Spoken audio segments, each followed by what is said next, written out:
6.25 전쟁이 한창인 1951년, 한국에선 정말 말도 안 되는 일들이 한꺼번에 터졌습니다. 부패, 학살, 교육열, 정치 야욕이 뒤섞인 그 극한의 시간을 지금 공개합니다. 1951년 한국은 정말로 지옥 같은 해였습니다.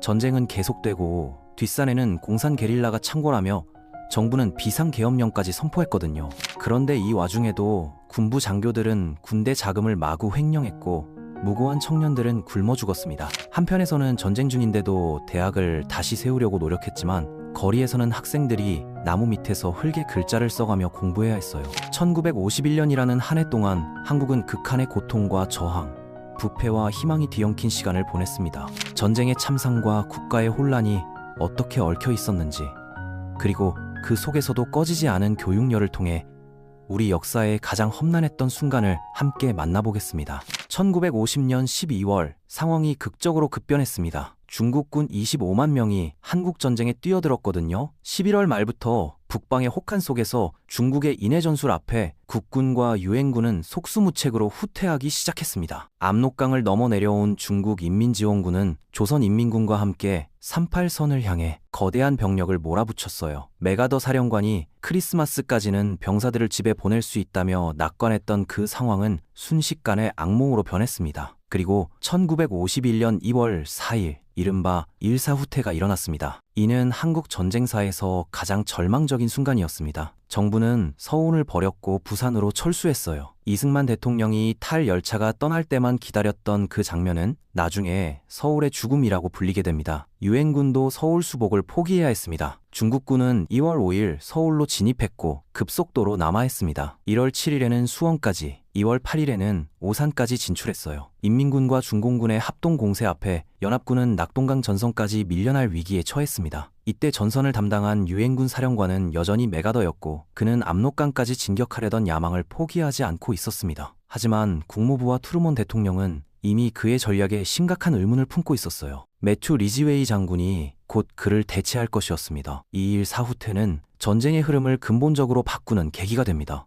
절망적으로 보였던 상황이었지만 곧 유엔군의 반격으로 인해 교착 상태로 접어들게 되었고 결국 휴전으로 이어지는 길을 만들게 된 겁니다. 1월의 혹한 속에서 후퇴하는 수백만의 피난민과 군인들, 그들의 발걸음 하나하나가 한국 역사의 방향을 결정하고 있었습니다. 1951년 1월 5일 미국에서 한 거인이 세상을 떠났습니다. 독립운동가 송재 서재필 박사였어요.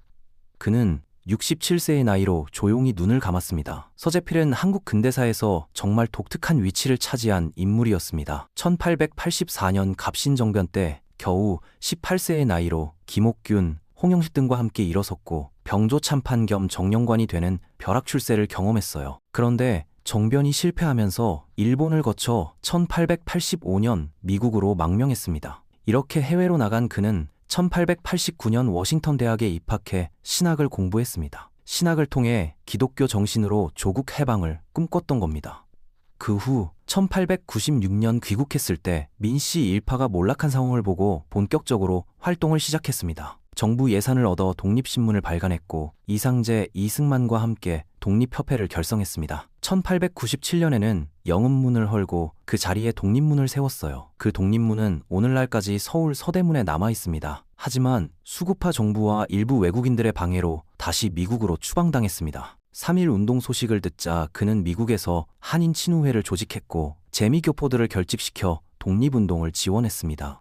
해방 후 1947년 미군정청 고문으로 귀국했을 때 국민의 추앙을 받았지만 이승만과의 불화와 전국의 혼란에 깊이 실망해 다시 미국으로 돌아갔습니다. 그렇게 조용히 인생을 마감한 그의 유해는 47년이 지난 1994년 4월 8일에야 서울 동작동 국립묘지에 안장됩니다. 1977년 그에게 건국훈장 대한민국장이 추서됐습니다. 독립운동가의 삶을 살면서도 해방 후 조국의 모습에 실망한, 그래서 향수 속에서 미국에서 인생을 마감한 서재필. 그의 1951년 1월의 죽음은 격변하는 한국 역사를 바라보는 또 다른 눈높이를 제시합니다. 1951년 1월 미국 정부의 반중국 감정이 고조되고 있었습니다. 중국군이 서울을 침입하던 시점, 미 하원에서는 대중국 선전포고를 하자는 주장이 나왔어요. 전쟁을 한반도 내에서 끝내려는 정책에서 동아시아 전체로 확대하려는 강경파의 목소리가 커지고 있었던 겁니다. 메가더 사령관도 이런 주장에 동조하고 있었습니다. 1월 13일에는 미군 5만 명을 한국에 추가로 증파하기로 결의했습니다. 이는 전쟁을 더욱 본격화하겠다는 의지의 표현이었습니다. 미국 내에서도 중국 본토 폭격, 대만의 군사 원조, 소련과의 전면전까지 논의되고 있었어요. 한국 국회도 2월 22일 중국을 침략자로 규정하는 결의안을 채택했고 1월 31일 유엔 정치위원회에서도 같은 성격의 결의안이 추인됐습니다. 이것은 국제관계에서 매우 중대한 결정이었습니다. 중국을 침략자로 규정한다는 것은 사실상 대중국 전쟁을 국제적으로 정당화하겠다는 의지를 표현한 거니까요. 그런데 중국의 반응은 매우 강경했습니다. 중국 수상 주운래는 이에 앞서 1월 22일 인도 정부를 통해 냉정하고도 직설적인 메시지를 보냈어요. 중국을 침략자로 규정한다면 한국에서 어떤 휴전 가능성도 거부하겠다는 경고였습니다. 이는 명백한 압박이었고 동시에 협상의 가능성을 미리 차단하려는 태도였습니다. 하지만 미국은 이 경고를 무시했습니다. 서방은 소련의 지원 속에 강경책을 유지했어요. 이는 휴전회담이 시작된 이후 협상 과정에서 매우 복잡한 변수가 될 것이었습니다. 국제 외교의 경색과 군사적 긴장이 한반도 상황을 더욱 악화시키고 있던 시기였거든요. 당시 트루먼 행정부의 이러한 결정이 얼마나 현명했는지는 역사가 보여줄 것입니다. 1950년 12월부터 1951년 초 한국 역사에서 가장 비극적인 비리 사건 중 하나가 터졌습니다. 바로 국민방위군 사건이었거든요. 중국군 개입으로 전황이 악화되자 정부는 급하게 17세에서 40세 미만의 남자들로 제2국민병을 편성해 국민방위군을 만들었습니다. 약 50만 명의 청년들이 강제로 징집됐어요. 정부의 계산은 전쟁 상황 악화에 대비한 예비병력 확보였습니다. 그런데 문제가 터졌습니다. 지휘부에 임명된 인물들이 기본적인 군 경험도 없는 청년단 간부들이었거든요. 사령관 김윤근은 전직 씨름 선수였고 부사령관 유니컨은 독립운동 경력만 있을 뿐 제대로 된 군사 교육을 받지 않은 사람이었습니다. 더 심각한 문제는 이들과 다른 고급 장교들이 50만 명에게 지급되어야 할 식량과 의류, 군수 물자를 마구 횡령했다는 것입니다. 50억 원에서 60억 원에 달하는 국고금이 빼돌려졌고 병사들에게는 제대로 된 음식도 겨울옷도 주지 않았어요. 결과는 참담했습니다. 부산으로 가는 길에 공식적으로는 1,000명이지만 실제로는 5만 명에서 10만 명 사이의 청년들이 굶어 죽거나 얼어 죽었습니다. 동상으로 손가락과 발가락, 심지어 팔다리까지 잃은 사람들이 수십만 명에 달했어요. 이 참사가 국회에서 폭로되자 한 사병이 의원에게 고발했고 1월 15일 진상조사단이 구성됐습니다. 국회의원 엄상섭이 폭로한 이 사건은 매스컴을 통해 전국으로 퍼졌고 국민 여론이 들끓었습니다. 정부는 국방부 장관 신성모를 경질했고 4월 30일에 국민방위군을 해산했습니다. 재조사 끝에 김윤근과 유니컨을 포함한 5명의 간부에게 사형을 선고했어요. 1951년 8월 12일에서 13일 사이 이들은 대구 야산에서 총사령이 집행됩니다. 하지만 이 과정에서 정치권으로 흘러간 거액의 뇌물금은 영원히 적폐로 남게 됩니다. 1951년 2월 정부가 또 다른 결정을 내렸습니다. 전시하 교육 특별조치 요강을 발표한 거죠. 교육의 방향을 완전히 바꿨어요. 이제 교육의 중점은 멸공 필승의 신념을 배양하고 국제 집단 안전보장의 인식을 명확히 하여 전시 생활을 지도하는 데 있다는 선언이었습니다. 정부의 이러한 입장은 교육의 본질적 목적, 즉 인간 형성보다 국가 이데올로기 교육을 우선시했다는 것을 의미했습니다. 사실 이승만 정부는 정부 수립 직후부터 줄곧 반공 교육을 강조해왔지만 전쟁을 계기로 훨씬 더 강하게 추진했습니다. 초등학교에는 전시생활이라는 교과목을, 중학교에는 전시독본이라는 책을 배포했고 교사들에게는 전시학습 지도 요강을 나눠줬어요. 학생들은 이제 전쟁과 반공의 당위성을 배워야 했습니다. 동시에 학제도 손을 댔습니다. 3월 7일 교육법이 개정되면서 기존의 6년 초등학교, 6년 중등학교, 4년 고등학교 체제에서 6년 초등학교, 3년 중학교, 3년 고등학교, 4년 대학 체제로 바뀌었어요. 이것이 바로 오늘날까지 계속되고 있는 학제입니다. 결국 1951년 2월에 이 개편이 대한민국 교육제도의 근간을 만들었다는 뜻이죠. 현재 우리가 사용하는 학제는 전쟁이라는 극한 상황에서 만들어진 것입니다. 전쟁이라는 극한 상황 속에서 정부는 국민의 사상을 통제하면서 동시에 교육체계를 재편성했습니다. 이는 오늘날 우리 학제를 이해하는 데 중요한 역사적 맥락을 제공합니다. 1951년 2월 10일 경남 거창군에서 참극이 벌어졌습니다. 국군 11사단 9연대 3대대 장병들이 거창군 신원면의 일반 주민 570명을 공비와 내통했다는 이유로 무참히 학살했어요. 내탄부락과 박산계곡에서 벌어진 이 사건은 전쟁의 극단적 비극이었습니다. 일사 후퇴 이후 빨치산 소탕 작전이 강화되면서 벌어진 참사였거든요. 정부군은 지역 주민들을 공산 게릴라와 내통한 세력으로 간주했고 철저한 검증 없이 집단 학살을 감행했습니다. 군부 입장에서는 전쟁의 극한 상황을 내세웠지만 인권 침해의 정당화 논리는 될 수 없었습니다. 한 사병이 의원에게 폭로했고 국회가 조사에 나섰습니다. 그런데 계엄사령부가 조사를 방해했어요. 국군 한 개 소대를 공비로 가장해 위협적으로 총격을 가했고 증거를 은폐하려 했습니다. 이는 국가기관이 국민 편에 섰다기보다 권력 보호에만 집중했다는 증거였습니다. 하지만 거창 출신 국회의원 신중목의 끈질긴 추적과 재조사로 진상이 서서히 드러났습니다. 결국 내무부, 법무부, 국방부 장관 3명이 사임해야 했고 구연대장과 3대대장에게는 무기징역이, 경남지구 계엄사령관에게는 3년형이 선고됐습니다. 이 사건은 전쟁 중 군부의 과잉 행동과 과도한 폭력이 얼마나 심각한 비극을 낳을 수 있는지 보여주는 참담한 사례였습니다. 그리고 국회의원들의 진상규명 활동이 얼마나 중요한지도 드러낸 사건이었죠. 전쟁이라는 극한 상황도 인권 침해를 정당화할 수 없다는 역사적 교훈을 제시합니다. 1951년 부산에서 특별한 대학이 개강했습니다. 전시연합대학이었어요. 이것은 정부가 1951년 5월 4일 대학 교육에 관한 전시특별조치령을 발표하면서 공식화된 제도였습니다. 정부는 부산, 전주, 대구, 광주, 대전, 제주 등 여러 지역에 전시연합대학을 설치했고 동시에 대학생들에 대한 징집을 연기하기로 했습니다. 1950년 11월과 12월에 서울에서 한번 운영된 적이 있었지만 전쟁의 악화로 계속되지 못했어요. 그런데 1951년에 다시 시작된 전시연합대학은 정말 독특했습니다. 서울대, 연희대, 고려대 이화여대, 조선대, 단국대, 대구사범대, 여자의과대 등 당시 한국의 주요 대학들이 모두 합쳐져서 하나의 대학처럼 운영됐거든요. 학부는 문학, 이공학, 의학학, 농수산학, 법정경상, 예술학 등으로 나뉘어 합동 수업이 진행됐습니다. 1951년 12월 당시 전시연합대학의 학생 등록수는 총 6,455명에 이르렀어요. 이 중 66%가 전시연합대학에 집중되어 있었습니다.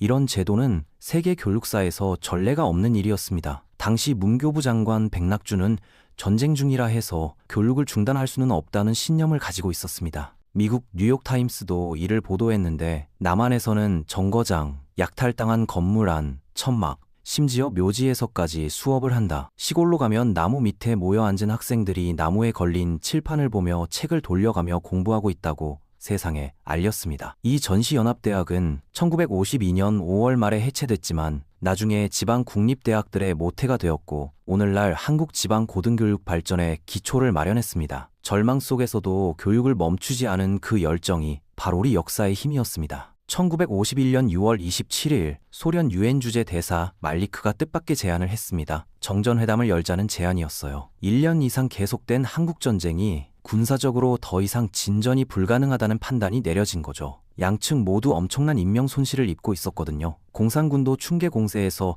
약 10만 명의 막대한 손실을 입었고 화력의 절대적 열세를 느끼고 있었습니다. 미국도 전쟁을 지속하기 위해서는 20만 명의 정규군과 최소 9억 달러 이상의 전비가 필요했고 미국 내 여론도 전쟁 종료를 원하고 있었습니다. 미국 트루먼 대통령도 동의했고 6월 29일 리즈웨이 유엔 군사령관에게 휴전 교섭을 지시했습니다. 리즈웨이는 원산 앞바다에 덴마크 군함에서 회담을 시작하자고 제의했지만 북한의 김일성과 중국 군사령관 팽덕회는 개성을 회담 장소로 수정 제의했어요. 그렇게 해서 휴전 예비회담이 7월 8일, 본회담이 7월 10일부터 개성에서 시작됩니다. 이것이 한국전쟁 휴전의 역사적인 시작이었습니다. 양측은 군사 분계선 설정, 정전 감시, 전쟁포로 송환 등 4개의 의제를 두고 협상하기로 결정했어요. 그런데 회담은 순탄하지 않았습니다.